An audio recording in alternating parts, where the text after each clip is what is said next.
뇌졸중이나 심근경색은 단정적으로 얘기할 수 있는 건 멸종이 가능한 병이에요. 안 생기게 만든 방법이 명백하게 있어요. 뇌졸중이 평생 안 생기게 만드는 게 신경과나 신경외과 선생님들이 굶어 죽는다 하더라도 여러분들의 건강을 위해서 가장 바람직한 방법이 아닌가. 이 팁이란 건 뭐냐면, 안녕하십니까, 건강해진 구독자 여러분. 이번에 뇌가 멈추기 전에라는 신간을 저술한 서울대학교 병원 신경과 이승훈 교수입니다.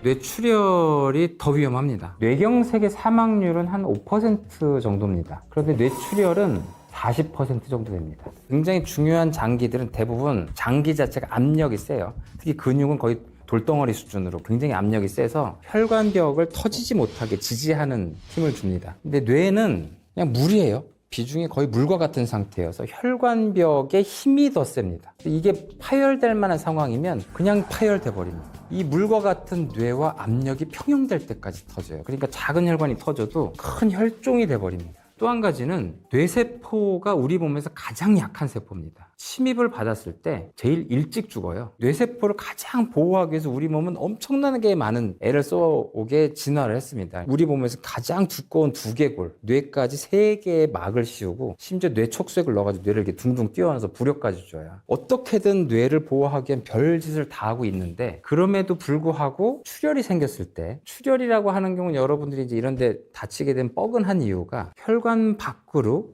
혈액이 나왔을 때 그 조직에서 혈액을 낯설어 하기 때문에 그렇습니다. 그러니까 혈액은 혈관 안에서만 돌아야 돼요. 그 혈관 안에서 적혈구는 혈관 밖을 나오지 말고 산소를 주고, 혈장은 여러 영양분을 주고 받고 노폐물 받고 이래야 됩니다. 사건이 있을 때만 백혈구가 혈관 밖을 나가서 이제 염증이라는 작용을 벌어지게 되는데, 갑자기 혈관벽이 뚝이 터지는 바람에 와르르 홍수처럼 들어가게 됩니다. 우리 몸의 이 조직들은 이 적혈관에 있는 헤모글로빈을 되게 무서워해요. 이 헤모글로빈이 되게 몸에 좋을 거라고 생각하시지만 이게 독성을 가지고 있습니다. 모든 조직에 대해서. 그래서 얘네들이 신경 독성을 가지고 있으면서 신경세포가 죽기 시작을 해요. 두 번째로 혈장이 여기 나오게 되면 터졌구나 하면서 이제 혈전을 만든다고 했잖아요. 이 혈전을 만들 때 마지막 결정적인 스트롬빈이라고 하는 혈장 단백질이 또 역시 독성을 줍니다. 이런 독성을 줄 때 이제 우리 몸에서 어떻게 반응하냐면, 외부에 적이 침입했다고 생각을 해요. 혈액에 있는 백혈구가 가서 잡아먹어버립니다. 잡아먹는 과정을 우리가 염증이라고 해요. 외부 물질만 골라내서 잡아먹는 게 아니라 오염됐다고 생각하는 부위는 다 잡아먹어버려요. 잡아먹으면서 또 약간 염증이 더 벌어지기도 하는 거예요. 그러니까 우리가 달리다 넘어져 무릎을 까졌는데 여기를 제대로 소독을 안 해가지고 어릴 때 보면 이렇게 농이 생기고 막 그러잖아요. 그 농이 뭐냐면 더러운 게 아니고 그 균들을 죽이기 위해서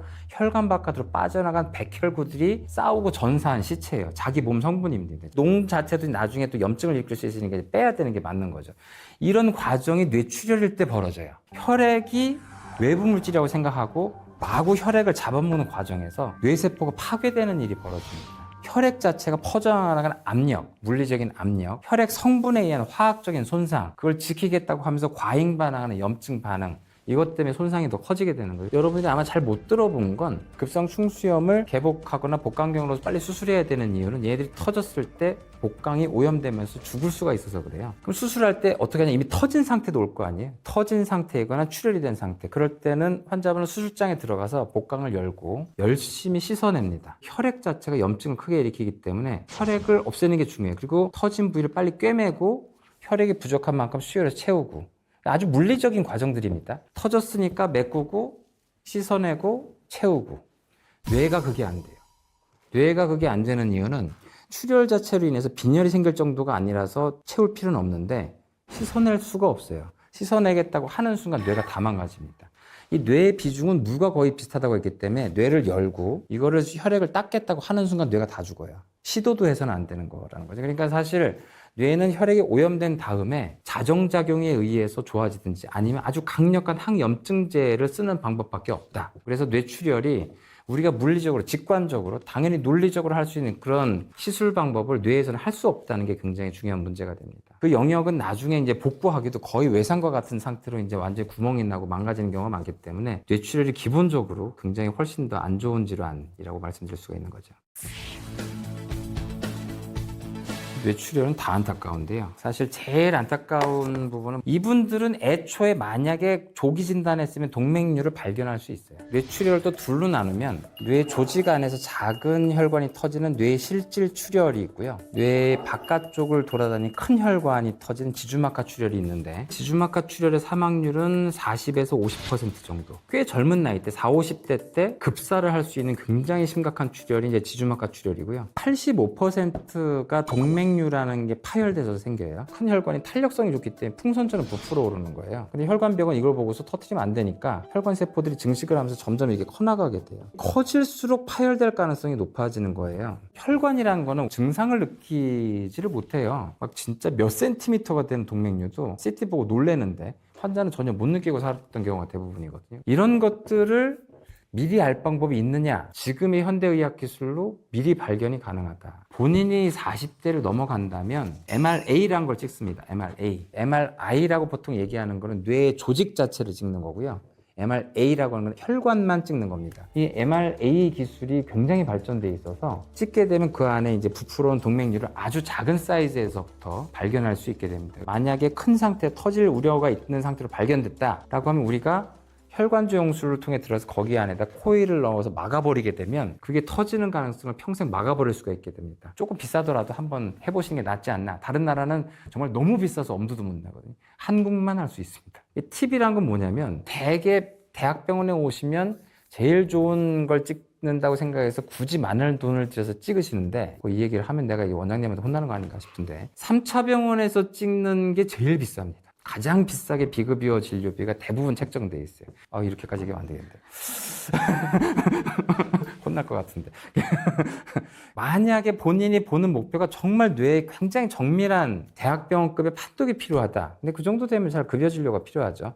근데 비급여 진료, 난 본인이 머리가 정상에서 한다. 그렇다면 주변에 굉장히 많은 건강검진센터나 MRI 센터를 보셔서 다 물어보시면 됩니다. 얼마냐고. 그리고 한 가지 더 물어본다고 하면 MRI의 장비가 여러분 요 단어 다 아실 텐데 몇 테슬라예요? 이렇게 물어보시면 됩니다. 3테슬라는 굉장히 고자기장이라서 굉장히 해상도가 높은 MRI고 그럼 최고 수준 MRI입니다. 만약에 3테슬라 MRI를 굉장히 싸게 찍는데 그럼 당장 거기 가셔야 되고 1.5테슬라도 굉장히 우수한 MRI이기 때문에 그 정도가 안 되는 이제 중고 장비를 가지고 좀 이렇게 하시는 분들이 있어서 1.5테슬라 이상의 그런 MRI 장비를 저렴하게 주변에서 찍는다. 그러면 40세가 넘으셨다면 한 번쯤 찍으실 필요가 있겠습니다. 안 생기게 만든 방법이 명백하게 있어요. 뇌졸중이 평생 안 생기게 만드는 게 신경과나 신경외과 선생님들이 굶어 죽는다 하더라도 여러분들의 건강을 위해서 그게 가장 바람직한 방법이 아닌가 생각을 합니다.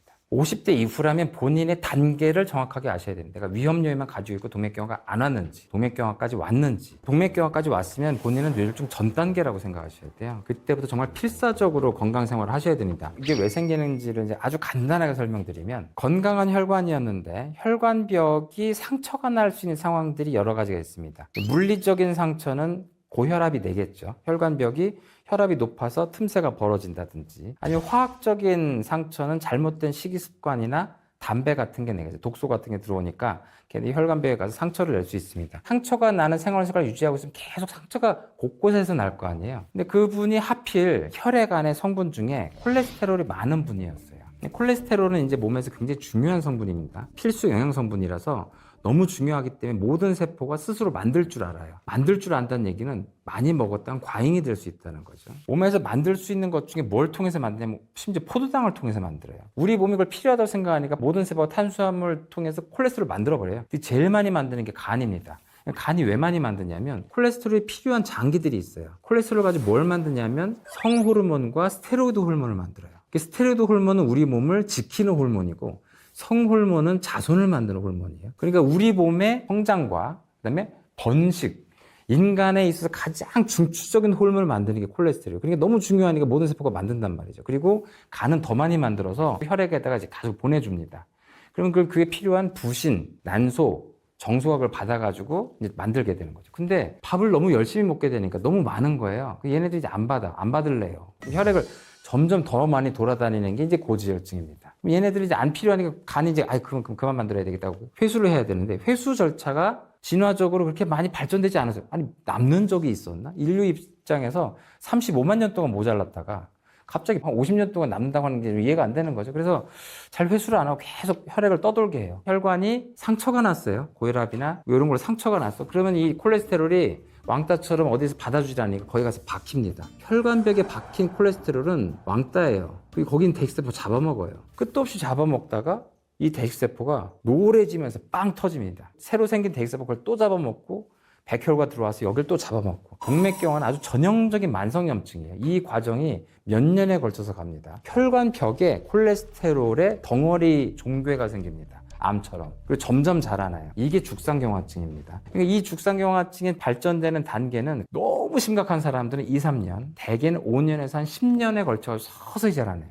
전혀 못 느낍니다. 자기가 느낄 수가 없는데 이 죽상경화증이 혈관벽을 막을 수 있는 상태가 돼도 별 문제가 없다가 콜레스테롤이 들어있기 때문에 흐물흐물해요. 혈압 때문에 빵 터질 때가 있어요. 안쪽에서 빵 터지면 지저분한 콜레스테롤 덩어리가 이 혈관벽을 막 넘쳐나겠죠. 혈소판이 그걸 보고서 출혈이네 라고 착각을 하고 혈전을 만들기 시작합니다. 20년 동안 혈관벽을 서서히 막으면서 아무 문제 없던 이 동맥경화가 30분 만에 갑자기 혈전 때문에 혈관이 막히는 상황이 생기는 게 뇌경색인 거죠. 제일 중요한 건 동맥경화조차 만들면 안 된다. 동맥경화를 키우는 요인이 당뇨, 애초에 생기게 만드는 게 고혈압, 담배, 콜레스테롤이 여기를 재료를 만들고 이게 다 이제 논리적인 과학적인 원인들에 해당되는 위험 요인들이에요. 홀로 있을 때도 이런 걸 만들 가능성들이 있는데 중첩돼 있으면 더 빨리 다 만든단 말이에요. 그러니까 얘네들이 있으면 나는 온몸의 모든 혈관에서 동맥경화가 생길 수 있겠구나 라고 생각을 하고 가장 간단하게 한 동맥경화 검사는 경동맥 초음파를 합니다. 경동맥을 봤을 때 동맥경화 어느 정도다라고 하면 이걸 지표로 삼는 거예요. 여기가 위험하다라고 보는 게 아니라 여기가 이 정도면 당신의 몸 전체의 동맥경화가 어느 정도겠군요 라고 추정을 하는 건강검진 검사예요. 가장 간단한 해가 되지 않은 경동맥 초음파로 봤을 때 어느 정도 진행된 동맥경화가 있으면 당신 몸은 굉장히 아작나 있는 상태겠는데 지금 2단계에서 굉장히 심각한 상태야. 만약에 그런 걸 해봤는데 없다, 깨끗하다, 그러면 몸 전체에 동맥경화 없을 가능성이 높은 겁니다. 딴 데 있을 수도 있지만 위험요인이 있다. 그럼 위험요인 철저하게 관리해서 동맥경화로 넘어가지 않아야 되는 거고, 그럼 위험요인을 더 관리하지 않으면 동맥경화가 커집니다. 위험요인을 더 철저하게 관리하고 이미 사건이 생겼으면 그때는 이걸 터질 수 있는 동맥경화가 몸에 우구르를 하다고 봐야 되는 거예요. 본인의 단계에 맞춰서 과학적으로 증명된 처방에 맞춰서 하면은 그 단계에서 멈출 수가 있어요. 2단계에서 멈춰도 본인은 죽을 때까지 뇌졸중이 안 생기는 사람이에요. 3단계가 되는 순간 불행이 시작되는 거거든요. 심지어 3단계 생겼어도 많이 회복시키면 본인이 이제 그 교훈을 얻고 정상인으로 살아갈 수가 있는 거죠. 제일 좋은 건 지금 20, 30대, 40대일 때 위험 요인이 안 생기게 하거나 위험 요인이 생겼다 하더라도 여러 가지 처치로 아예 혈관에 영향을 안 주게 만들거나, 요게 핵심인 거죠. 그래서 이제 뇌졸중이나 심근경색은 단정적으로 얘기할 수 있는 건 멸종이 가능한 병이에요. 합병증이에요. 얘네들이 혼자서 생기는 병이 아니에요. 위험 요인에 의해서 단계적으로 쌓아오다가 본인이 몰랐는데 어느 순간에 툭 터지듯이 생기는 병이에요. 본인이 몰랐을 뿐이지 그 전에 엄청난 빌드업이 숨겨져 있어요. 그 빌드업을 그 중간에 알게 되면 그 단계에서 막을 수가 있는 거고, 설사 마지막 단계를 하더라도 그 단계에서 멈추게 할 수 있는 방법이 있다. 건강생활 하세요 이렇게 한마디를 하는 건 그게 상식 수준에서 굉장히 여러분들이 알고 있는 거라는 겁니다. 잘 먹어라. 잘 먹으라는 게 많이 먹으라는 뜻이 아니고 골고루 먹으라는 얘기고, 체중 관리 찌지 마라. 빠지지도 마라. 활동해라. 어느 정도? 적어도 하루에 1시간 이상 유산소 운동. 무산소 운동 아니다. 유산소 운동. 과격한 운동 아니다. 힘들면 나눠서 해라. 본인의 콜레스테롤과 혈당 1년에 한 번만 재봐라. 만약 이게 걸렸다면 1년에 3개월 내지 6개월 한번 재보면서 정상 수치를 유지하고 있는지를 봐라. 담배 피우면 당장 끊어라. 술은 절주를 해라. 잘 자라. 혈압은 네가 장난감으로 사서 평생 네가 아무 때나 혈압은 너 스스로 관리할 수 있다. 이런 얘기거든요. 이 혈관 질환은 인류 35만 년 역사상 인류가 그렇게 고생한 병이 아니에요. 평균 수명이 40세, 50세 정도밖에 안 됐기 때문에 그 이후에 생기는 병이어서 사실은 그냥 막 살아도 걸리지 않는 병이었단 말이죠. 평균 수명이 80세 넘어가면서 혈관이 이대로 살면 건강하지 않은 나이대로 넘어가는 거거든요. 그래서 본인의 건강한 혈관 상태를 더 연장하고 싶다면 젊었을 때 그 혈관들에 대한 대비를 하셔야 되는데, 그 방법들이 여러분들이 상식 수준에서 알고 있는 것에서 그렇게 벗어나지 않는다라고 볼 수 있겠습니다. 사실은 전조 증상의 의미는 그 혈관이 막혔다가 굉장히 운 좋게 풀린 거예요. 전조 증상의 굉장히 위험성은 그 이후에 뇌졸중이 바로 또 발생할 수 있다는 거거든요. 근데 문제는 이게 의사도 판단하기 힘든 경우가 많아서 많은 방송들이나 유튜브 클립들에 대해서 잘못된 정보가 정말 많습니다. 그런 잘못된 정보들이 대표적인 게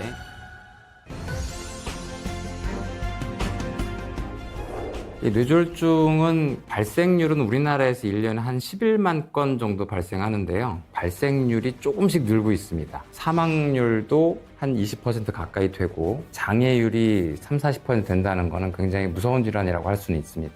뇌졸중이라는 말 자체는 이제 뇌가 요건 이제 갑자기라는 의미고요. 중은 가운데 중자지만 이건 타격을 의미하는 얘기거든요. 그래서 뇌가 갑자기 타격을 받는다. 외상을 제외한 병을 말합니다. 뇌가 자발적으로 스스로 생기려면 혈관적인 게 갑자기 생기는 유일한 원인이거든요. 혈관이 갑자기 막혀서 괴사가 되는 상황을 뇌경색, 터지는 상황을 뇌출혈, 이렇게 두 가지로 분류해서 얘기하고 있습니다. 제 인생에서 특별히 어떤 게 안타깝냐라고 하면은 초기에 이제 뇌졸중이 발생한 상황에서도 응급치료나 아니면 적절한 치료로 환자분의 장애 정도를 많이 회복시킬 수 있는 경우가 많습니다. 전조 증상의 굉장히 위험성은 그 이후에 뇌졸중이 바로 또 발생할 수 있다는 거거든요. 근데 전조 증상이 왔는데 그걸 무시하고 그대로 계시다가 아니면 그대로 이제 별거 아니겠거니 하고서 주무시다가 아침에 완전히 반신마비가 돼서 오시게 된 환자분들이 꽤 많습니다. 심지어는 제 지인도 있고요. 만약 그때 주무시지 않고 병원에 저희들이 적극적인 치료만 했다면 초기에 완전히 환자분의 상태를 되돌릴 수 있었는데 장애가 그대로 이제 고정이 된 상태로 한 1, 2년간 굉장히 고생을 하신 분이 있었고요. 이 골든 아워의 정확한 의미는 결정적인 치료가 있다는 거예요. 환자가 지금 뇌졸중이 돼서 신경학적 손상까지 왔지만 당신에게 지금 완전히 정상으로 돌아갈 수 있는 아주 결정적인 치료가 있습니다. 그 치료가 효용 가능한 시간대입니다. 정맥 주사로 주는 혈전 용해술은 4.5시간이고요. 뇌로 직접 들어가서 혈전을 제거하는 방법은 6시간 정도 내에 해야 된다. 그 시간이 지나면 시술이 불가능하냐? 아닙니다. 시술은 똑같습니다. 시술 자체는 다 꺼낼 수 있는데요. 뇌세포가 죽어가서 그렇습니다. 우리 몸의 이제 모든 세포는 심각하게 죽으면 흉터로 바뀌거나 이제 재생이 되지 않죠. 어느 정도 손상이 됐을 때는 위벽세포나 피부세포, 간세포 같은 경우는 거의 완벽하게 회복이 됩니다. 특히 간 같은 경우는 70%가 손상이 돼도 원래대로 돌아가요. 뇌는 전혀 없다고 보시면 됩니다. 아주 미미하게 있는데 그건 학술적인 수준이고요. 그 정도를 기대해서 뇌에 재생력이 있다고 생각하시면 안 되고 어릴 때 태어날 때 뇌세포가 내 머리 안에 평생 가는 뇌세포라고 생각하셔야 되고 태어날 때 1살일 때가 뇌세포가 가장 빵빵할 때입니다. 살면서 점점 줄어들어가요. 계속 노화되면서 줄어들어가는데 뇌경색이나 뇌출혈이 오게 되면 한순간에 뇌세포가 와장창 죽어나가는데 이 세포들이 워낙 하는 일이 많기 때문에 자기 스스로를 지키는 힘이 굉장히 약합니다. 30초 내지 1분만 혈류가 끊어져도 바로 죽기 시작을 하거든요. 근데 얘네들이 재생이 안 되기 때문에 결국 이게 흉터로 바뀌게 되고 그렇단 말입니다. 그러니까 뇌에 혈류가 안 들어가면 혈류가 가장 안 들어가는 센터, 코어 부위라고 하는데 거기는 완전히 죽어버리고요. 그러면서 이제 혈류가 덜 들어가는 반음형 부위라고 하는 부위들이 있습니다. 이 부분이 이게 치료 타겟이 되는데 점점 이 부위가 혈관이 막혀있을 때 점점 확장돼 나갑니다. 그래서 6시간 지나고 나면 그 혈류 영역이 다 죽어버려요. 혈전을 제거해도 세포가 다 죽었기 때문에 우리가 주는 게 아무 의미가 없어집니다. 그래서 6시간이라는 골든아워가 있다는 의미가 6시간째까지 가기만 하면 치료를 할 수 있겠구나 그 뜻이 아니고요. 빠를수록 좋다는 얘기입니다. 일찍 와서 일찍 할수록 완전 회복될 찬스가 높아지니까 특히 뇌경색에 있어서는 6시간 내에 도달할 수 있는 병원이 있다면 어떻게든 빨리 본인의 인생을 걸고 빨리 도달을 하셔야 된다라고 생각하시면 되겠습니다.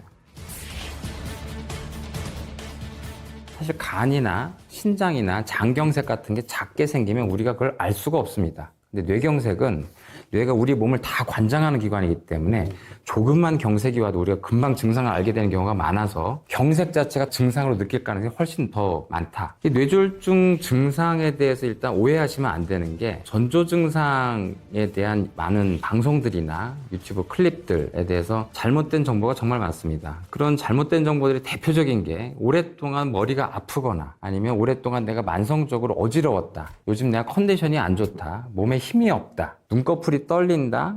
입이 한쪽으로 힘이 안 들어간다. 뭐 이런 식의 증상들을 많이 얘기하십니다. 사실 뇌졸중 환자는 갑자기 신경학적 증상이 생기는 것이라서 만성적으로 오랫동안 있어왔던 증상은 일단 기본적으로 많지가 않습니다. 전조 증상이 생기는 경우도 사실은 전조 증상의 의미는 그 혈관이 막혔다가 굉장히 운 좋게 풀린 거예요. 그러니까 뇌졸중의 전조 증상은 뇌졸중의 증상과 완전히 동일합니다. 그래서 뇌졸중의 증상을 알면 전조 증상을 이해할 수 있는데, 뇌졸중의 증상 자체가 한쪽 반신의 마비, 힘이 안 들어간다든지 팔다리가 안 들린다든지 한쪽 반신의 감각 이상, 여기가 남의 몸 같다든지 갑자기 말이 안 나온다든지 말이 이해가 안 된다든지 아니면 시야가 갑자기 흐려지거나 한눈이 안 보이거나 아니면 갑자기 어지러워서 비틀비틀대거나 하는 증상들이 갑자기 급작스럽게 심하게 오는 게 대부분 뇌졸중 증상입니다. 근데 그 증상이 왔다가 없어지면 그게 전조 증상이고요.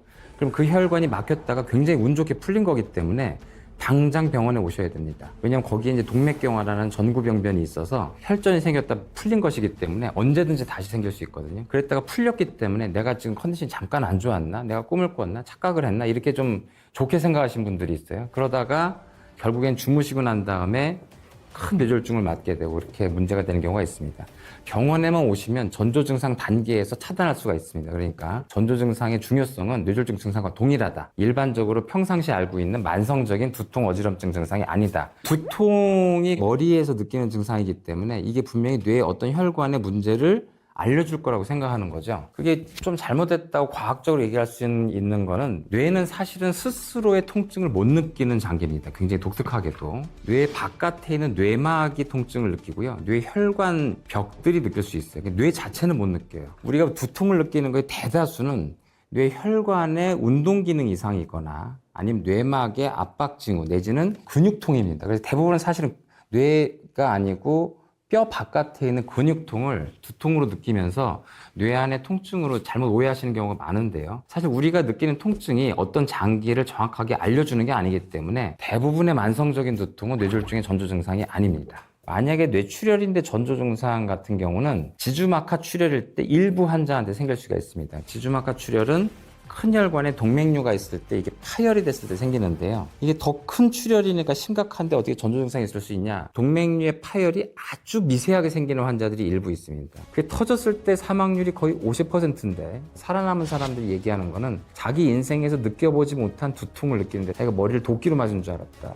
꽝 하고 생기기 때문에 너무 심해서 생기는 순간 의식을 잃는 경우가 다반사고 병원에 죽어서 오는 경우도 다반사고 그렇습니다. 그러니까 이게 사람이 느낄 수 있는 갑작스러운 병 중에 가장 처절하고 참담한 병인데요. 꽝 하는 두통을 느꼈다가 풀리지 하게 되면 지주막하 출혈의 동맥류의 일부 파열을 의심해야 되는 경우도 있습니다. 근데 문제는 이게 의사도 판단하기 힘든 경우가 많아서 두통 자체를 전조 증상으로 느끼는 경우가 굉장히 좀 드물다거나 진단하기 어려운 경우가 많아요. 그러다 보니까 이게 두통을 전조 증상으로 얘기를 해버리게 되면 온갖 이제 예민한 분들의 만성 두통을 자기가 이제 전조 증상으로 생각하시는 분들이 많아서 이제 두통이 그 뇌졸중의 증상이 아니다라고 제가 좀 강변을 하긴 하는데, 일반인들한테서 다 보는 것보다 평상시 자기가 CT나 MRI를 찍었었는데 동맥류가 있었던 사람에 한해서 좀 더 그렇게 심각하게 생각하실 필요가 있겠습니다. 다른 증상이 없는데 이명만 들리는 걸 뇌졸중으로 의심하실 필요는 없고요. 극히 일부에서 맞기 때문에 대부분은 틀린 얘기입니다. 그러니까 귀에서 소리가 나는 걸 이제 의학적으로 이명이라고 하고요. 이명이 생기는 원리는 대부분 노인성 난청입니다. 그러니까 40대 넘어가면서부터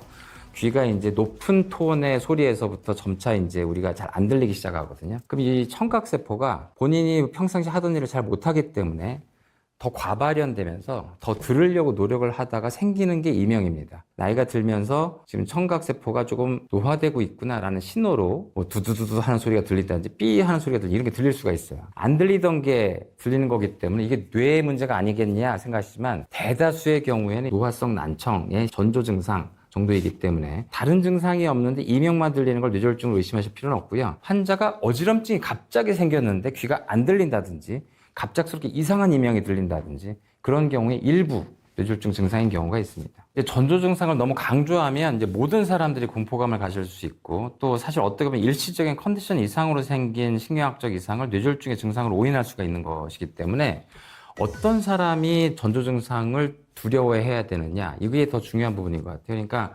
0단계 건강한 사람이 아무런 위험 요인도 없었는데 뇌졸중 증상이 생길 가능성은 정말 희박합니다. 그러니까 이제 30대 이전에 그럴 가능성은 없다. 위험률이 높고 술, 담배도 안 하시던 분들이. 근데 30대 이후, 특히 40대 이후에 어느 정도 위험 요인이 있다. 내가 고혈압이 있거나 당뇨가 있거나 고지혈증 한 가지라도 있는데, 아니면 내가 술, 담배를 건강에 해칠 정도로 좀 해왔었는데 몸에 갑작스럽게 그런 기능 이상이 생겼다고 하면 뇌졸중을 첫무리에 두고 뇌졸중이라고 생각하고 응급실로 오시는 게 좋습니다. 뇌졸중은 외래로 오시는 질환이 아닙니다. 사실 제가 뇌졸중이 걱정돼서 외래로 오시는 분들을 보면 보자마자 이거는 지금 치료할 단계가 아니다라고 말씀을 드리는데요. 뇌졸중을 치료할 수 있는 시기 자체가 발생하고 그날 끝납니다. 환자분의 예후를 그날 다 끝낼 수가 있어요. 그러니까 골든아워라고 하는 시간 대개 6시간 이내이기 때문에 환자분이 지금 마비가 온 증상이 확실하다 하면은 지금은 병원을 선별해서 가실 때가 아니고 당장 이 응급치료가 가능한 병원의 응급실로 빨리 가셔야 합니다. 뇌경색이건 뇌출혈이건 일단 환자가 발생할 때 본인이라면 사실은 대처하기 어려운 부분이 있을 테고, 이제 목격자거나 보호자라면 본인의 부모님이나 이제 이런 분이 갑자기 대답이 없어서 가보니까 이제 몸을 한쪽을 못 가누고 낑낑대고 계시거나, 아니면 전혀 대화가 갑자기 되지 않거나 누워서 의식은 있는데 뭐 약간 멍한 사람처럼 보이거나 뭐 이런 상태가 되면 다 이제 뇌졸중을 의심을 하시는 게 좋습니다. 갑작스럽게 생겼기 때문에. 근데 그런 상황에서 이제 뭐라도 해주겠다는 생각으로 되게 하시는 게, 갑자기 하지도 않던 이제 바늘을 가져서 손을 딴다든지 우황청심환 같은 걸 찾아가지고 입에 먹인다든지 아니면 팔다리를 마구 주무른다든지 하십니다. 팔다리는 정말 많이 주무르시는데요. 제가 말씀드린 이 세 가지가 아무런 도움이 되지 않습니다. 오히려 약간 해가 될 수도 있고요. 환자분이 현재 뇌졸중이 생겼을 때의 현재 상황은 뇌세포가 죽은 거예요. 팔다리가 죽은 게 아니고. 그리고 뇌세포가 죽은 것 때문에 이제 구음장애 내지는 삼킴장애가 생길 수도 있습니다. 그래서 환자분이 이제 여기 있는 침 같은 게 기도로 흡인될 수가 있어요. 환자분한테 뭘 먹이는 거는 식도로 들어가는 게 아니라 기도로 들어가는 거를 유발할 수도 있습니다. 그래서 우황청심원을 제대로 삼키지 못하고 기도로 들어가서 흡인성 폐렴이라는 합병증을 유발시킬 수 있습니다. 환자분한테 손가락을 따는 행위 같은 경우는 손발이 망가진 게 아니고 뇌가 망가져서 손발이 못 움직이는 상태거든요. 여기에 피를 나게 하는 게 아무런 도움도 안 되고 감염의 우려만 있습니다. 팔다리를 주무르는 것도 마찬가지죠. 팔다리 혈액이 안 도는 게 아니라 뇌가 안 도는 거거든요. 그러니까 이런 행동 등은 과학적으로 아무 근거가 없고 전혀 도움이 되지 않습니다. 도움이 되는 걸 굳이 해야 되겠다 하면 첫 번째로 1번은 바로 119를 먼저 전화하셔야 되고요. 119를 전화하게 되면 서울 기준으로 본인 집에 그 119가 도달하는 시간이 평균 5.4분입니다. 과거에는 이제 부모님과 이제 이렇게 대면대면 살다가 마침 이제 부모님이 쓰러져서 이제 그때 최대한 효도를 하겠다는 생각으로 그날 일생일대 효심을 발휘해서 뭐 자가용도 몰고 와서 이제 뭐 어떻게든 어머님을 이렇게 하시는 경우가 있는데 다 오히려 방해가 되는 행동들입니다. 그러니까 119 전화하는 게 제일 먼저고, 두 번째로는 속을 개워낼 것 같은 그런 행동을 하시게 되면 고개만 이렇게 살짝 돌려놓고 가만히 기다리시면 됩니다. 그거 외에는 아무것도 하지 않으시는 게 좋으세요. 어떤 행동도 해가 되니까. 그래서 기본적으로 해야 될 구급 처치는 구급대원들이 다 알고 있기 때문에 그건 하시는 게 좋고요. 다만 한 가지, 워낙 요즘 이제 심폐소생술의 중요성이 많이 부각되고 있는데, 심폐소생술을 해야 되는 상황들은 환자분이 멀쩡하다가 갑작스럽게 가슴을 부여잡고 쓰러지거나 의식을 잃게 됩니다. 독특하게는 심장이 문제가 됐으면 심장이 아프다고 하고 가만히 있을 것 같고, 뇌졸중이 생기면 의식이 없을 것 같잖아요. 이게 거꾸로예요. 심장이 멈추면 의식이 없어지고요. 뇌졸중 환자는 대부분 의식이 있습니다. 그러니까 심장이 멈추게 되면 심장이 갑자기 안 뛰기 때문에 뇌로 아무런 혈류가 가지 않으면서 뇌 전체가 갑자기 기능을 하지 않으면서 환자는 급작스럽게 의식을 잃거든요. 그러니까 환자가 멀쩡한데 갑자기 의식을 잃었다. 그러면 숨 쉬는 것과 무관하게 심폐소생술을 해야 됩니다. 그건 1번이고, 환자가 의식이 분명히 있는데 뭔가 이상하다.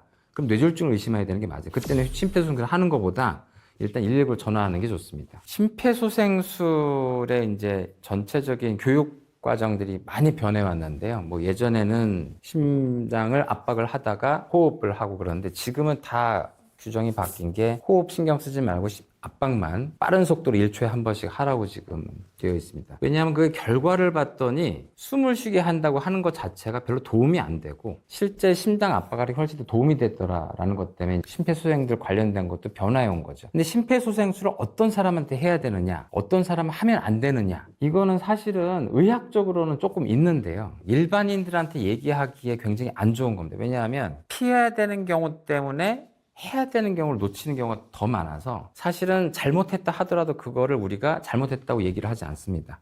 그리고 대다수의 경우에 우리가 통계를 해놓고 보면 잘못한 경우에도 잘못되는 경우가 별로 없어요. 그래서 심폐소생술을 해야 되겠다는 상황이 생각이 들면 그냥 하시는 게 낫습니다. 대다수의 어떤 경우냐, 환자가 갑자기 쓰러졌는데 본인이 의식이 없다, 내지는 완전히 경련을 하는 것처럼 약간 발작을 한다 해도 됩니다. 환자가 본인이 의사를 표현할 수 있고 약간 반대쪽으로 움직일 수 있는데 뭐 뇌졸중 의심되는 상황이죠. 그때는 사실 하실 필요가 없는데 심폐소생술은 그 당시 그 행동이 환자를 살리는 행동이기 때문에 급작스럽게 뭔가 문제가 생긴 사람이 주변에 있으면 일단 심폐소생술을 하도록 저희들이 추천하는 게 맞다고 생각을 합니다. 뇌졸중이 발생될 때까지 생각보다 많이 산 넘고 물 건너는 상황들이 있다. 아주 건강하고 멀쩡한 사람이 아닌 밤중에 홍두깨처럼 생기는 병이 아니다라는 걸 좀 말씀드리고 싶어서 그렇습니다. 책을 낸 거에서도 좀 설명을 드립니다만 건강에 있어서 뇌혈관 질환을 단계별로 나눌 수가 있어요. 건강한 사람을 0단계, 그 다음에 위험 요인이 있는 사람을 1단계, 동맥경화가까지 생긴 사람을 2단계, 그 다음에 마지막으로 심장질환이나 뇌졸중이 온 사람은 3단계 이렇게 표현을 하거든요. 0단계, 1단계, 2단계, 3단계에 거쳐서 와서야 비로소 뇌졸중이 생긴다는 건 본인이 뇌졸중을 생기게 하려고 본인은 몰랐지만 적어도 5년에서 한 20년간 발생시키기 위한 노력을 해왔다는 거거든요. 그 꾸준한 노력을 권총으로 따지면 장전이라고 볼 수 있습니다. 그럼 장전을 한 거를 병리학적으로, 과학적으로 어느 단계냐? 혈관에 동맥경화가 생긴 상태입니다.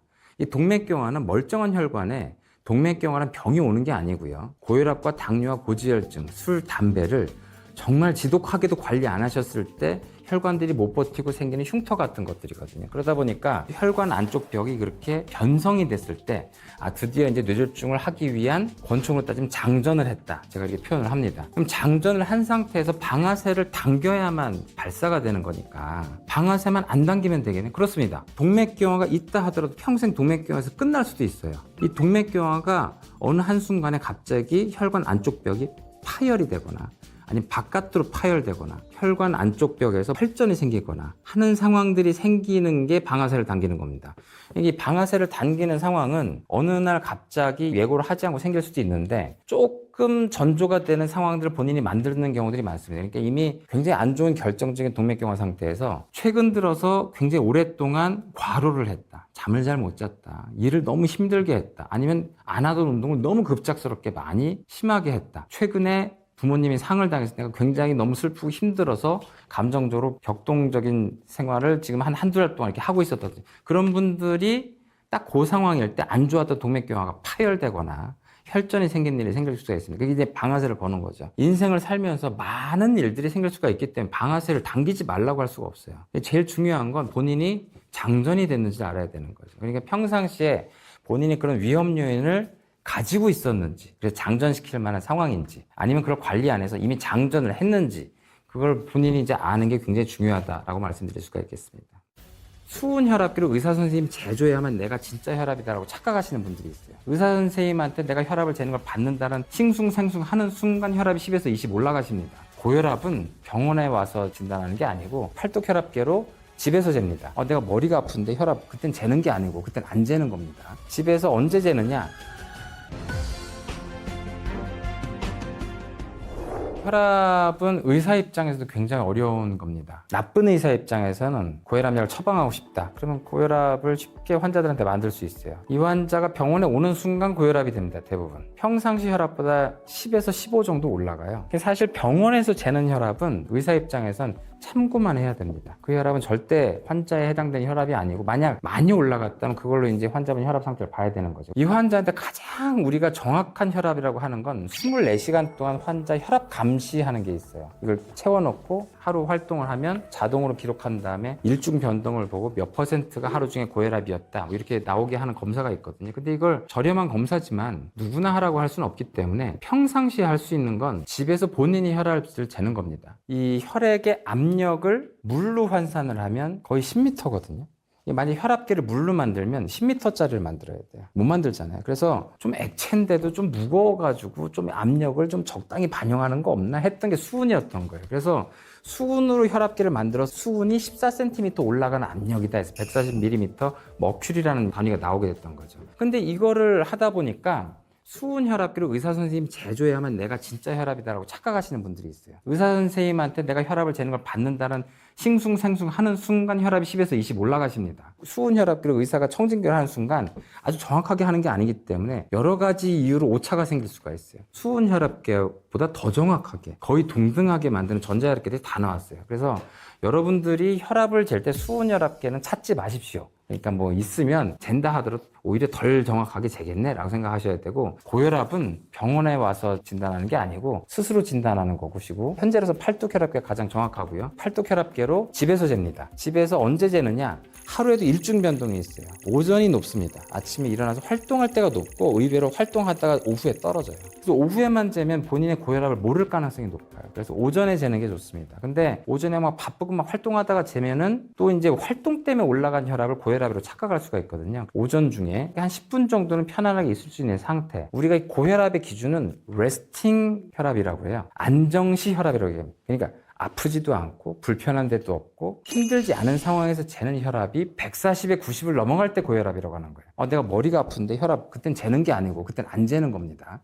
아무 증상이 없다. 그럼 집에서 10분 정도 괜찮네 하고서 이제 식탁에 가서 이제 가지고 있는 혈압기를 꺼내서 버튼으로 가만히 계시면 혈압을 재겠죠. 그럼 그걸 지우세요. 한 번 더 누르십시오. 두 번째 재는 혈압을 본인의 혈압이라고 생각을 하십시오. 이걸 매일 하시면, 이게 장난감처럼 생각하시면 누구보다 자기가 가장 정확한 혈압을 알게 되는 거예요. 그러니까 팔뚝혈압기를 그걸 한다라고 생각을 하십시오. 팔뚝혈압기는 비싼 거 살 필요 없이 5만 원 수준에 다 인증받은 혈압계들이 대부분 많이 있으니까 6만 원 넘어가는 거 사지 마시고 인터넷에서 저렴한 혈압계 사셔서 집에서 진단하시기 바랍니다.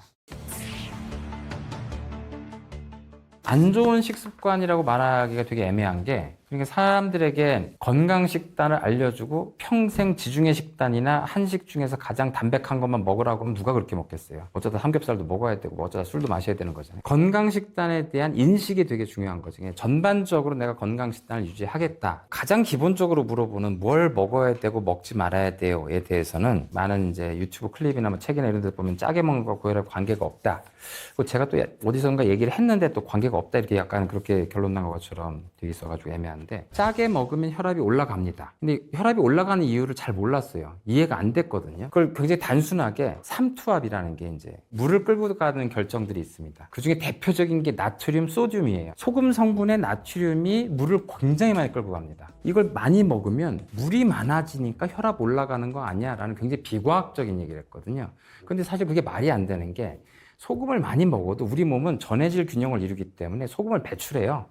다 배출합니다. 실제 혈액을 재보면 나트륨, 소듐 농도는 아주 일정하게 유지되어 있어요. 전혀 변화가 없습니다. 1도 올라가기 어려워요. 짜게 먹는다 하더라도 정상인에서는요. 이것 자체가 혈장량이 늘어나서 혈압이 올라가는 게 아니고, 많은 분석들을 통해서 짜게 먹거나 여러 가지 하게 되면 교감신경계가 항진이 됩니다. 교감신경계라는 우리가 fight or flight response라고 해서 호랑이를 보거나 이제 여기가 불이 났다고 생각했을 때 여러분들의 반응입니다. 내가 죽을지도 모른다. 도망가야 된다. 그랬을 때 여러분 이제 없던 힘이 생기죠. 그 당시 여러분들의 혈압은 뭐 200을 넘을 거예요. 심장 박동 막 150을 넘을 거고, 그 당시는 아주 급격하게 올라가게 되는데, 짠 음식을 먹거나 매운 음식을 먹거나 그런 자극적인 음식을 먹으면 몸에서는 싸우자는 건가 이렇게 생각을 하게 됩니다. 그래서 교감신경이 항진되면서 약간 혈압이 올라가요. 근데 그걸 계속 하게 되면 교감신경계가 오랫동안 항진되게 되겠죠. 기능적 고혈압으로 가는 거예요. 살이 찌고 짜게 계속 먹고 하면 기능적 고혈압 상태 오래 갈 거 아니에요? 그러다 보면 혈관이 결국엔 변성이 되겠죠. 기질적 고혈압으로 넘어가게 됩니다. 그러니까 짜게 먹으면 고혈압이 된다라는 건 사실은 그 한 번 먹었을 때는 문제가 안 되고 몸의 균형을 다 맞출 수가 있는데, 지속적으로 짜게 먹게 되면 교감신경계 항진으로 인해서 기능적 고혈압 상태에 들어가게 되고, 그런 생활을 유지하게 되면 결국엔 기질적 고혈압으로 가게 될 가능성이 높다. 그게 짠 음식뿐 아니고 단 음식도 마찬가지고요. 매운 음식도 그렇고 뜨거운 음식도 마찬가지고, 자극적인 음식을 먹을 때 내가 혈압에 부담이 되는구나 라고 생각하실 필요가 있고, 근데 그보다 더 안 좋은 건 비만이에요. 그냥 가만히 생각해보면 당연히 혈압이 올라가게 됩니다. 심장 근육이 동일한 사이즈일 때 여러분들이 비만이 되면 더 많은 살에다가 혈액을 줘야 돼요. 심장 입장에서는 더 많은 혈액을 짜야 되는데 혈액량은 그렇게 많이 들지 않거든요. 물론 심근벽도 좀 두꺼워지긴 하지만 몸이 살찌는 걸 따라가지 못합니다. 그럼 결국에는 어떻게 하냐면 더 빨리 뛰고 더 높은 혈압을 유지해야 더 많은 혈액을 순환시킬 수가 있게 되는 거예요. 살이 찌게 되면 기본적으로 혈압과 맥박수는 올라가게 돼 있어요. 10월, 11월이 돼도 막 반팔을 입고 다녀야 되고 땀을 많이 흘리고 그런 게 대사 기능이 굉장히 항진되어 있거든요. 기본적으로 이렇게 대상이 항진되어 있는 건 혈압도 올라가고 맥박수도 올라가 있는 상태입니다. 이런 상태는 기본적으로 신장의 수명을 갉아먹게 됩니다. 우리가 평생 뛸 수 있는 심박수는 정해져 있다고 할 정도로 그 신생아들 굉장히 빨리 뛰게 되죠. 나이가 들면 점점 줄어들게 됩니다. 살이 쪄서 혈압이 많이 올라가거나 맥박수가 올라가게 되는 건 기본적으로 대사 기능이 굉장히 항진되면서 본인의 수명을 갉아먹는 상황들이 생기게 됩니다. 오랫동안 잘못된 식습관으로 결국 이제 비만이 오게 되고 대사증후군이라고 말하는 굉장히 높은 콜레스테롤, 고지혈증 상태였다든지 뭐 이런 상태일 때 훨씬 더 빠른 속도로 혈관벽이 동맥경화 쪽으로 가게 됩니다. 가장 혈압을 빠른 속도로 조절할 수 있는 건 본인이 비만이다 하면 살을 빼셔야 됩니다. 적어도 50대 이전, 40대 이전 분들한테 비만 때문에 혈압이 높으신 분들에게는 약보다 이제 당장 살을 빼시면 고혈압과 당뇨가 없어진다라고 말씀을 드리게 되죠. 이 뇌졸중 환자가 되면 약간 좀 다른 문제가 됩니다. 그러니까 극단적인 식이요법을 하게 만들 수 있는 사람도 있지만 대부분 다 건강 상태가 많이 안 좋아지시고 위험 요인도 많아지시고 하기 때문에 60 넘어가고 70 넘어간 분들한테는 이미 뭐 적용할 수가 없는 부분이거든요. 약이 조절할 수 있는 혈압이나 당뇨 이런 것들이 훨씬 더 강력하기 때문에 일단 약물로 어느 정도 조절을 하고 환자분들한테는 살이 찌지 않을 정도의 운동과 본인이 이제 골고루 들을 수 있는 식단 그리고 너무 자극적인 음식은 먹지 말라 그 정도로 우리가 많이 얘기를 하게 됩니다. 아스피린은 기본적으로 바이엘이라고 하는 제약회사가 과거에 한방 회사였던 거죠. 그러니까 이 버드나무 껍질에서 추출해가지고 만든 약물이거든요. 그러니까 사실 그 당시에는 천연물 신약이었던 거죠. 뭐 그땐 다 천연물 신약이거든요. 온통 다 천연물이고 사실 우리가 알고 있는 굉장히 많은 약물들이 다 천연물에서 온 것들인데 그거를 개발한 다음에 약을 먹였더니 환자들한테 보니까 이제 멍도 들고 심지어 출혈도 생기고 이런 게 있으면서 뭐 때문에 생기는 거지 공부를 하다가 이걸 먹었더니 혈전이 좀 덜 생기는 것 같아. 뇌졸중에 심근경색도 예방되는 것 같아 라고 하는 경험적인 학습을 하게 됩니다. 그러다 보니 나중에 약리학이 발전되면서 이 약성분이 혈소판의 기능을 떨어뜨리는구나 라는 걸 알게 됩니다. 그래서 이게 아스피린 같은 항혈전제, 혈전 용해제가 아닙니다. 항혈전제를 먹게 되면 피를 묽게 한다 라고 이제 잘못 얘기하시는데 피를 묽게 하는 게 아니고요. 우리 몸에 혈액 안에는 세포가 세 가지가 있습니다. 적혈구, 백혈구, 혈소판. 적혈구는 120일 동안 산소를 공급하고 백혈구는 하루 이틀 동안 몸의 면역을 담당하고 혈소판은 한 일주일 동안 몸의 혈전 형성을 담당합니다. 혈전 형성은 언제 하는 거냐면 혈관이 터졌을 때, 출혈이 생겼을 때 거기를 몸 던져서 막는 거예요. 얘네들이 몸빵으로 막는 애들이거든요. 터졌다는 신호만 생기면 아주 그냥 깨알같이 들어가서 이 혈관을 막는 역할을 해요. 그런데 혈전이 생기는데 출혈이 아닌 경우가 심근경색, 뇌졸중에서 생기는 거죠. 동맥경화 때문에 여기가 파열됐는데 이 안쪽이 패이면서 혈소판이 이걸 보고 착각을 해요. 출혈이다. 출혈 아닌데. 그래서 얘네들이 갑자기 이 성분이 안 보일 때까지 마구 혈전을 만들어요. 그리고 혈관이 막혀요. 어이가 없는 상황이기 때문에 이런 동맥경화가 있는 사람한테 아스피린을 먹으면 혈소판이 기능이 떨어집니다. 그래서 혈전을 만들 가능성이 떨어져요. 그래서 이런 동맥경화가 있는 사람이 혈전을 만들 상황이 되더라도 혈전을 만들 가능성이 떨어지니까 뇌경색이나 심근경색이 올 가능성이 떨어지는 거예요. 사실 어떤 사람들이 먹어야 되냐? 출혈이 없음에도 혈전 경향성이 생기는 사람들이 먹으면 반드시 이득이 됩니다. 근데 우리가 아주 사소한 부딪힘이나 아니면 매운 음식을 먹거나 우리가 비빔밥만 먹어도 위험이 생기거든요. 이 위험이 생기는 과정에서 위가 자극을 받아서 위가 출혈이 될 수도 있어요. 아스피린을 먹고 있으면 대량 출혈로 생길 수 있단 말입니다. 그러니까 본인이 혈전 경향성이 없는 사람인데 아스피린을 꾸준히 먹다 보면 위 출혈 문제로 고생하실 수도 있습니다. 이건 명백하게 약이에요. 근데 아스피린을 내가 약국에서 그냥 살 수 있다고 해서 기분 따라서 드실 약은 아니고 먹어야 되면 이것도 평생 먹어야 되는 약이고 먹을 필요가 없다면 드시지 않아야 되는 겁니다. 이건 환자분한테 보약처럼 생각하시면 안 된다. 전문의약품으로 생각하셔야 된다. 그렇게 말씀드리고 싶습니다.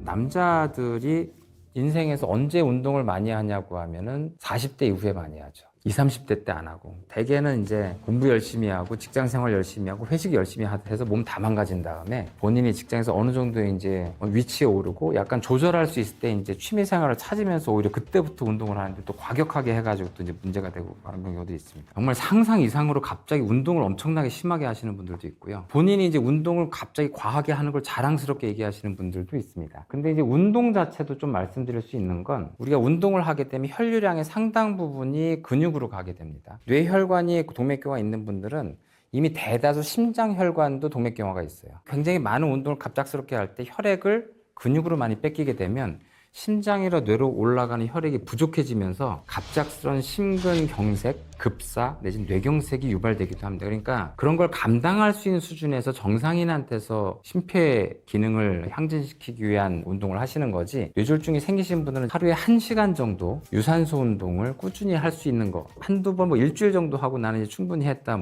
같은 운동이니까 질려서 안 한다, 이러시는 분들 많거든요. 본인의 운동을 죽을 때까지 할 수 있는 게 진짜 운동입니다. 꾸준히 할 수 있는 운동을 잘 하는 게 굉장히 중요하다고 생각을 합니다. 아주 간단하게 말씀드릴 수 있는데, 커피는 임상 연구가 수월하겠어요? 우리가 허가용 임상시험, 피보탈 클리니컬 트라이얼이라고 하는 것들은 환자들을 동등한 상태로 놓고 한 환자는 위약을 주고 한 환자는 진짜 약을 주어서 변수를 최대한 통제한 다음에 이 약의 효과만 보는 거거든요. 그런데 커피를 임상시험 할 수가 없잖아요. 누구는 가짜 커피를 마시고 누구는 진짜 커피를 마신 다음에 3년 동안 지나보게 한다, 이렇게 불가능하단 말이에요. 결국은 대부분 이 연구는 다 서베이예요. 커피 몇 잔이나 마시세요? 그러니까 이분들에 대해서 변수 통제가 하나도 안 돼 있어요. 이 연구들이 결과가 중구난방입니다. 아주 중구난방. 카페인이라고 하는 성분은 명백하게 우리 몸에 없는, 몸에서 느낄 수가 없는 화학 물질이죠. 약으로서 몸에서 반응하는 게 맞는데 그게 이뇨작용도 있고 각성 효과도 있고 여러 가지 효과가 있어서 그 사람한테 좋은 효과도 있고 나쁜 효과도 있어요. 근데 이게 약으로 하기엔 굉장히 미량입니다. 당뇨 환자라면 내가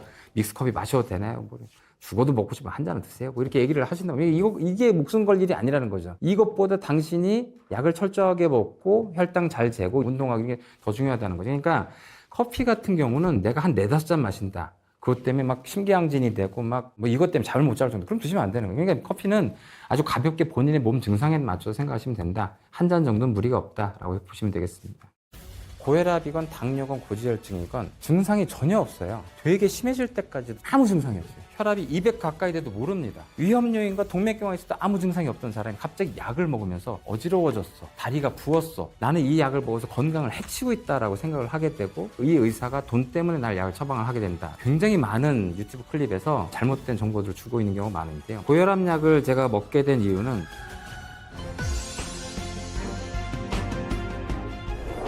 약을 먹으면 나 평생 먹어야 되는 거 아닌가요? 어떻게 보면은 인과율이 잘못된 얘기입니다. 원인이 없는데 약을 먹어서 약을 한 번 먹으면 평생 먹는다, 이게 틀린 말이고요. 그러니까 원인이 있어서 약을 먹게 됐는데 원인이 없어지지 않으면 계속 먹어야 됩니다. 이런 식의 고혈압이 생기시는 분들은 20대부터 고혈압이 있습니다. 20대, 30대도 이미 혈압이 높아요. 근데 그 당시 혈관은 굉장히 튼튼합니다. 우리 몸에서 가장 전성기 몸 상태이기 때문에 혈압이 올라가는 상황, 비만이나 아니면 굉장히 짜게 먹고 운동 잘 안 하고 이런 상황이라 하더라도 이 혈압은 기능적 고혈압 상태예요. 몸이 필요해서 혈압이 올라가는데 자꾸 그럴 일이 하루 중에 많다 보니 계속 혈압이 올라가 있어요. 그럼 이런 분들이 혈압약을 먹으면 혈압이 떨어집니다. 근데 이분이 만약 건강 생활을 다시 해서 체중을 좀 빼고 이러면 약을 안 써야 됩니다. 안 쓰게 돼요, 저절로. 근데 이분이 만약에 이런 생활을 계속해서 40살, 50살까지 같은 생활을 유지한다, 그러면 이 혈관벽이 기질적인 변화가 생깁니다. 여기들이 변성이 돼요. 기능적 고혈압이었는데 40대, 50대 넘어가면 얘네들이 망가지기 시작해요.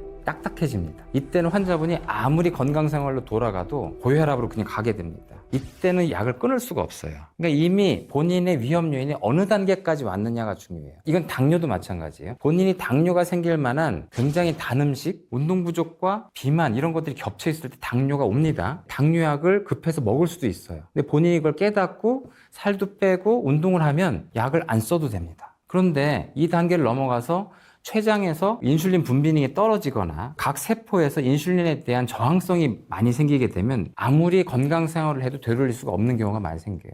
그래서 그 단계에선 약을 시작해도 약을 끊을 수가 없습니다. 너무 건강을 신경 쓰지 않다가 이미 기질적인 고혈압이나 기질적인 당뇨인 상태에서 병원을 오시는 거예요. 그래서 환자분을 건강 생활을 했는데도 안 돼.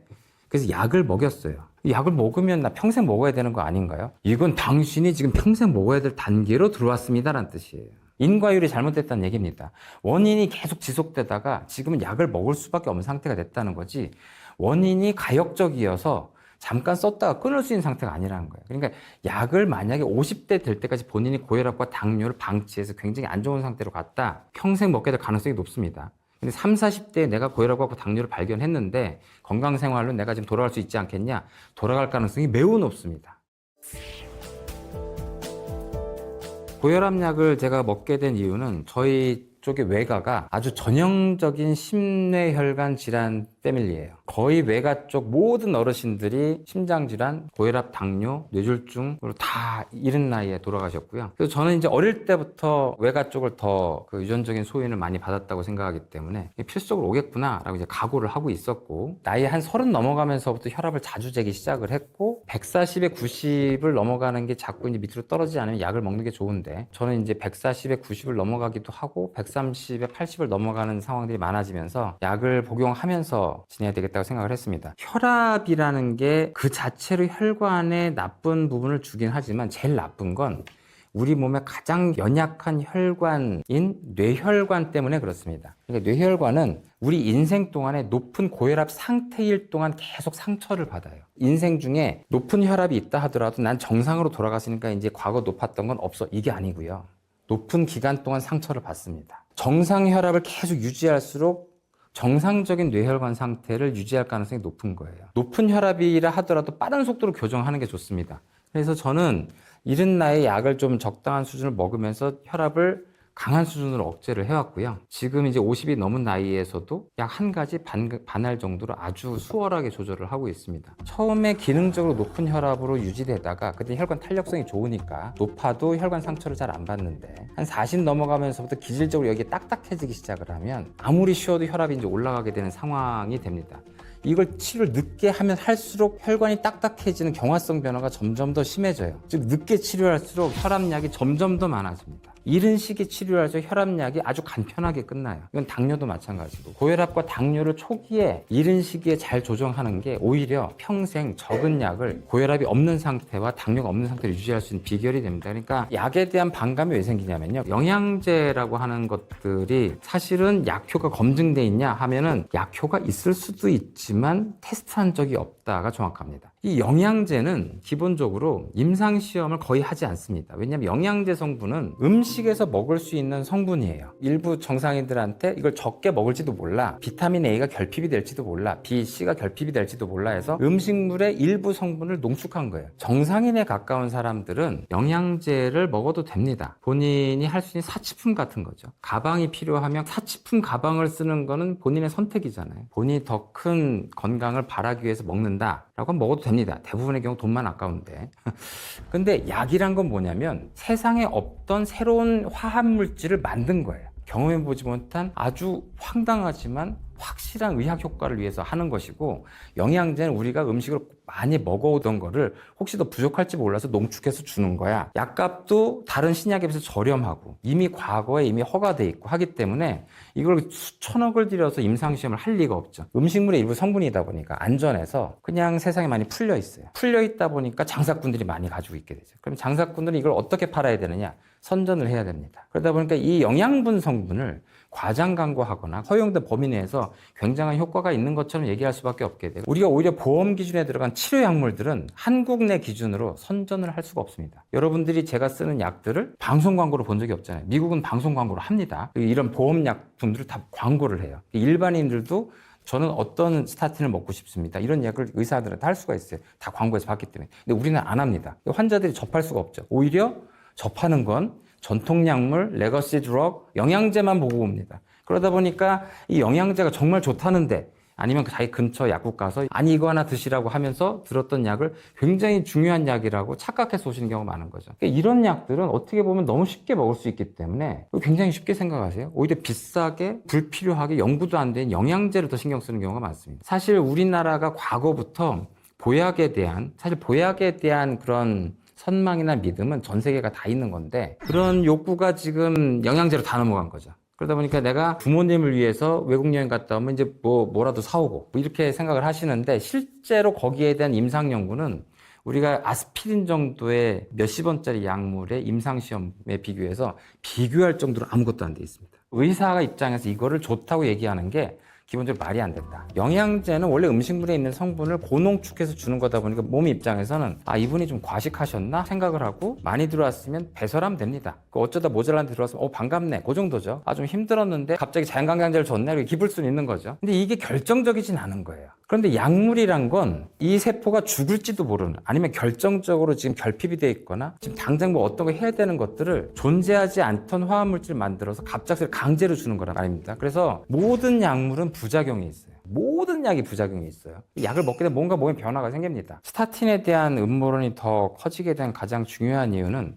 고혈압이건 당뇨건 고지혈증이건 증상이 전혀 없어요. 되게 심해질 때까지도 전혀 증상이, 당뇨 같은 경우는 구갈이나 이제 다뇨 같은 증상이 조금 생길 수 있습니다. 대부분 또 증상이 없습니다. 고지혈증은 진짜 아무 증상이 없어요. 콜레스테롤이 높다는 게 자기가 만약 기름기 엄청 많아가지고 끔찍하다고 생각하는데 230대도 모릅니다. 치료 기준으로 따지면 70 이하까지 떨어뜨리는 경우도 많은데 전혀 못 느껴요. 혈압이 200 가까이 돼도 모릅니다. 그런데 본인이 이제 머리가 아프면 혈압재 보고 140이다. 네, 혈압 때문에 머리가 아파요 하시는데 거꾸로 얘기하시는 거예요. 머리가 아파서 혈압이 올라갑니다. 고혈압과 당뇨, 고지혈증은 본인의 자각 증상으로 알 방법이 없다고 하셔야 돼요. 내가 평상시에 머리가 아프거나 어지럽거나 컨디션이 안 좋으면 고혈압, 당뇨, 고지혈증이 있는 거야. 절대 연관되지 않습니다. 아무것도 연관되지 않아요. 근데 이분한테 이제 집에서 혈압 재는 걸 보고 이제 수첩을 보고 봤더니 평상시 혈압 140에 90을 자꾸 넘어가요. 혈압약을 먹어야 되겠습니다. 남자, 여자 공이 혈압약을 먹게 되면 기립성 저혈압이 생길 수가 있어서 앉았다 일어날 때 어지러울 수가 있고, 어떤 혈압약은 기침이 나기도 하고 다리가 붓기도 하고, 남자 같은 경우에는 발기라고 하는 성생활에서 굉장히 중요한 능력이 혈액에 의해서, 혈압에 의해서 올라가는 거기 때문에 그 능력이 초기에 많이 떨어집니다. 처음에 일시적으로 오는 것이고 그 다음 적응되다 보면 달라질 수 있는 부분인데도 10년, 20년 뇌 건강을 포기하고 지금 당장에 본인이 몸에 느끼는 증상만 생각하시면서 그렇게 되는 경우가 많죠. 근데 본인이 약을 먹으면 고혈압, 당뇨, 고지혈증 이게 아무 증상도 없고 심지어 동맥경화도 증상이 없기 때문에 나는 멀쩡했는데 나를 왜 약을 먹이냐 했는데 부작용을 느끼기 시작하죠. 의사가 날 죽이려고 하는구나. 그러니까 난 이 약을 먹으면서 몸이 안 좋아지는 걸 느끼고 있어. 자기는 몸이 멀쩡했는데 갑자기 검사를 했더니 되게 안 좋다고 하고 나 위험하다고 하고, 그래서 약을 먹였는데 그 약 때문에 내가 힘들어. 그 약을 거부하게 되는 거죠. 약이라는 게 난 부작용이 없는 약을 다오, 그런 약은 없습니다. 모든 약은 부작용이 있어요. 그게 이제 환자분한테 감당할 수 있게 줘야 되는 거죠. 그 예전에 파라켈수스라는 연금술사가 있었는데 굉장히 유명한 명언을 남긴 게 있습니다. 제약이나 양리학에서 굉장히 중요한 명언인데, 세상에 독은 없다. 용량이 독과 약을 결정한다. 어떤 화학 성분이건 환자한테 필요한 만큼 주면 약이 되고 과하게 주면 독이 된다는 뜻이에요. 모든 화학 성분들을 이걸 슬기롭게 환자들한테 줄 수 있을 만한 성분과 그 용량과 그런 것을 결정하는 과정들이 다 임상시험에서 녹아있는 거기 때문에 그 과정에서 어떤 부작용이 나온다는 것도 다 알고 있어요. 환자분에 따라서 그 부작용을 미리 설명하기도 하고 안 하기도 합니다. 의료의 기술이거든요. 그러니까 환자분들한테 설명을 하면 그것 때문에 약을 못 먹는 분도 있어서, 그래서 나중에 와서 내가 이런 게 불편하다 그러면 그럼 부작용입니다 라고 얘기하면 서로 담담하게 얘기해야 됩니다. 이 의사가 날 죽이려고 해서 약을 줄, 그게 아니고 환자분을 생각해서 일부러 얘기를 안 한 걸 수도 있고, 얘기를 해서 반드시 각오하고 드셔라 이럴 수도 있습니다. 꼭 먹어야 되는 약은 진짜 목숨 걸고 드셔야 됩니다. 거기에 다 수명과 환자분이 나중에 상황을 다 증명하는 수만 명, 수십만 명, 수백만 명의 데이터가 있는 거예요. 그래서 치료제로 보험 적용된 그런 약물에 대해서는 굉장히 중요하게 생각하셔야 되고, 그 부작용을 내가 감당하면서 이 약의 좋은 점을 내가 얻어야 된다, 그 생각을 하셔야 되거든요. 근데 약간 괴로워하면서 그 약을 먹으면 고혈압, 당뇨, 고지혈증이 없는 것처럼 살 수 있게 만들어 놨어요, 이미. 실제 나중에 10년, 20년 뒤에 내가 치매 걸리지 않겠구나, 뇌졸중 걸리지 않겠구나, 급사하지 않겠구나, 그거를 기대하고 먹는다면 지금의 약간 불편함을 적응하면서 오히려 즐겁게 먹을 수도 있는데, 영양제는 기본적으로 밥에서도 먹는 거기 때문에 기본적으로 아무 부작용이 없어요. 그러니까 오히려 본인 컨디션에 따라서 오늘 내가 컨디션이 좋다고 하면 영양제 때문에 좋다고 착각을 하시면서 이 영양제를 계속 먹어야 되겠다라고 스스로 포지티브한 피드백을 주는 경우가 있는데, 그게 과학적인 태도가 아니다. 꼭 필요한 약은 잘 드시면서 지내야 된다, 이렇게 생각을 합니다. 대부분의 임상시험은 1990년대 후반부터 2000년대 대부분 진행이 됐어요. 과학적으로 효과 있는지들을 이제 판단하기 시작을 했습니다. 근데 그 과정에서 이제 규제기관이 이제 당근으로 줄 수 있는 건 그 전 단계 이 식약을 허가 받을 때까지 적어도 수백억에서 수천억, 뭐 조 단위까지도 넘어갑니다. 이 비용을 제약회사는 전혀 소득이 없는 상태로 지금 투자를 해왔기 때문에 허가를 받은 다음엔 제약회사가 허가를 받은 범위 내에서 최선을 다해서 여기에 대한 장사를 하게 됩니다. 의사 입장에서는 환자와 제약회사 가운데 중재자로서 최첨단 의학 지식을 완전히 다 준비한 상태에서 줘야 될 약과 안 줘야 될, 적당히 줘야 될 이런 것들을 잘 해야 되는 거죠. 하지만 일부 몰지각한 의사들이나 잘못된 뭐 리베이트, 로비 여러 가지 등등에 의해서 실제 약물이 남용되거나 과용되거나 하는 게 전 세계적인 문제이기도 합니다. 하지만 그게 우리나라가 제일 문제예요. 이게 왜 그런 문제가 생기냐면 서유럽권은 기본적으로 의료보험이 환자가 병원에 갔을 때 돈을 내지 않습니다. 물론 이제 진료가 워낙 늦게 오래 걸린다는 단점들이 있게 되고, 미국 같은 경우는 사보험으로 돼 있어서 사보험을 평상시 얼마나 많이 내느냐에 따라 결정이 나긴 하지만 일단 그 사보험을 들고 있으면 아무튼 미국에서도 병원에 갔을 때 대부분의 돈을 내지 않습니다. 물론 이제 치료에 따라서 비용을 더 내게 되는 경우들이 생기긴 하죠. 기본적으로 환자가 정말 결정적인 뇌졸중 같은 병이 와서 일단 병원에 왔다. 그러면 서유럽권이나 미국에서는 돈을 내지 않고 나옵니다. 그러면 의사는 자기가 줄 수 있는 범위 내에서 다 확실한 처방을 하겠죠. 근데 우리나라는 기본적으로 보험이 할인보험이에요. 병원을 가면 반드시 돈을 내야 됩니다. 보험 수가라는 게 환자가 자기 부담금이라는 게 반드시 있어요. 그리고 행위별 수가제라고 해서 의사가 여러 행위를 할수록 더 많은 돈을 벌게 돼요. 그러니까 의사가 환자한테 약을 더 많이 줄수록 여러 행위를 할수록 의사가 이익을 얻게 되는 그런 허점 같은 것들이 있습니다. 근데 물론 이것도 장점은 있는 게 워낙 행위별 수가제로 돼 있지만 우리나라는 워낙 저수가제여서 이거 다 모아봤자 아까 말씀드린 미국의 이런 거에 비할 바도 안 되거든요. 미국이나 서유럽 같은 경우는 환자들한테 돈을 받는 게 아니기 때문에 어차피 어떤 치료를 하든 자기가 소신 있게 치료를 하면 돼요. 근데 우리나라는 환자한테 어떤 치료를 하는 것들이 본인한테 더 이득이 갈 수 있는 상황도 생길 수가 있고, 그러다 보니까 더 취약하게 되죠. 그러다 보니까 이제 제약회사의 로비나 이런 걸 받아서 약을 더 처방하는 상황이 생긴다고 안 할 수가 없습니다. 그리고 실제 2000년대 임상시험과 함께 증거를 가진 약들이 마구 쏟아져 나오면서 의사 입장에서 오히려 당당하게 그 약을 쓸 수 있는 상황이 된 거죠. 다만 그 약을 먹어야 되는 사람이 그 약을 처방받는 건 전혀 문제가 되지 않는데, 뇌졸중 환자는 무조건 약을 먹어야 되는데, 아니면 뇌졸중이 굉장히 위험한 사람은, 동맥경화 심한 사람은 먹어야 되는데 증거가 애매한 환자들도 있습니다. 위험 요인만 갖고 있는 사람들은 어느 정도 적극적으로 할 거냐? 이 환자들은 사실은 정상인으로 갈 수 있게 건강 생활을 유도하고 약을 적게 쓰는 게 중요한 방법인데, 이게 워낙 박리담회처럼 외래를 이제 3분기를 하다 보니까 60명, 70명을 얘기할 수가 없고, 환자들 입장에서도 약을 받고 가는 걸 원하기도 하고 하다 보니까 편리하게 약이 자꾸 처방되는 경우가 있어요. 약이 점점 또 과다하게 처방되면서 그걸 먹고 아까 말씀드린 약을 먹게 되면 부작용이 생깁니다. 이게 부작용이 없는 약을 다 먹어야 된다. 그건 잘못된 생각이라는 거예요. 모든 약이 부작용이 있어요. 위험 요인과 동맥경화에 있어도 아무 증상이 없던 사람이 갑자기 약을 먹으면서 내 몸이 안 좋아졌어, 어지러워졌어, 다리가 부었어, 기침이 나, 이런 증상이 생기면 나는 이 약을 먹어서 건강을 해치고 있다라고 생각을 하게 되고, 이 의사가 돈 때문에 날 약을 처방을 하게 된다라는 생각을 사로잡히게 되고, 우리나라처럼 이게 아주 그 소셜 커뮤니티나 음모론 같은 게 찌라시나 유튜브 클립이 하나 나오게 되면 다 오염되기 때문에, 그런 것 때문에 이제 굉장히 심각하게 오염된 약물이 대표적으로 스타틴이 되겠습니다. 이 스타틴 같은 경우는 지금도 굉장히 많은 유튜브 클립에서 굉장히 많이 잘못된 정보들을 주고 있는 경우가 많은데요. 뭐 특히 스타틴을 먹지 마라 이런 경우가 있는데, 제가 얘기하는 건 모든 사람이 스타틴을 먹으라는 게 아닙니다. 스타틴은 굉장한 약입니다. 부작용이 있어요. 근데 이걸 먹어야 되는 사람은 목숨 걸고 먹어야 됩니다. 안 그러면 자기 수명이 깎이고 반드시 심근경색이나 뇌졸중이 오게 돼요. 그런데 스타틴을 먹을 필요가 없는 사람들이 과잉 진료로 스타틴을 먹게 되면서 거기에 대한 부작용을 느끼면서 그 부작용이 사실 감당할 수 있을 만한 부작용임에도 불구하고 본인의 공포감으로 이 약을 준 의사가 잘못되고 제약회사에 음모가 있다, 이런 식으로 퍼져나가게 됩니다. 사실 정상인이나 약간 위험률이 약간인 사람들 그런 약을 줄 때는 더 조심해서 줘야 됩니다. 그런데 남용되는 게 분명히 잘못되는 부분이 있는 거고요. 본인이 만약에 환자라면 남용을 생각할 단계가 아니고 어떻게든 약을 먹어서 이 다음의 위기를 막아야 된다 생각을 하셔야 되는 거고, 본인이 진짜 지금 현재 몸 혈관 건강 상태가 굉장히 정상인이거나 가벼운 수준이다, 그렇다면 약을 의사와 여러 가지 밀당을 하면서 대화를 하시면서 약을 슬기롭게 드시는 게 중요하다라고 볼 수 있겠습니다.